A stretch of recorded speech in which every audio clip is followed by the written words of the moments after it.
పులివెందులలో YCP TDP మధ్య hot గా politics నడుస్తున్నాయి. రేపు సాయంత్రం 5 గంటలకు ముగియబోతుంది పులివెందుల ఒంటిమిట్ట జెడ్పీటీసీ ఉప ఎన్నికల ప్రచారం. ఈ నేపథ్యంలో కేసులు గొడవలతో పులివెందుల హోరెత్తిపోతోంది. పులివెందులలో ఎలాగైనా గెలవాలని టీడీపీ కుట్రలు చేస్తోంది అంటున్నారు వైసీపీ మాజీ ఎమ్మెల్యే రాచమల్లు శివప్రసాద్ రెడ్డి. దౌర్జన్యాలు చేసి రిగ్గింగ్ కి పాల్పడేందుకు కూడా టీడీపీ ప్రయత్నాలు చేస్తోంది అన్నారు. నల్లగొండవారిపల్లిలో వైసీపీ ఎమ్మెల్సీపై టీడీపీ నేతలు దాడి చేశారని, కానీ ఇప్పటి వరకు దాడి చేసిన వారిపై కేసులు పెట్టలేదు అన్నారు. తిరిగి 50 మంది వైసీపీ కార్యకర్తలపై కేసులు పెట్టారని రాచమల్లు అన్నారు. టీడీపీకి సహకరించేలాగా పోలీసులు పనిచేస్తున్నారని రాచమల్లు తీవ్ర ఆరోపణలు చేశారు.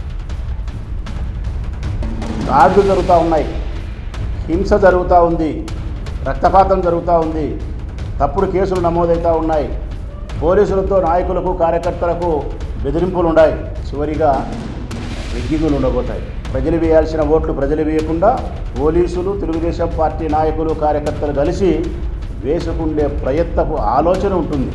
వాళ్ళు దాడి చేసి రామలింగారెడ్డి పైన, రమేష్ యాదవ్ పైన మేము కంప్లైంట్ ఇస్తే 307 పెట్టామన్నారు.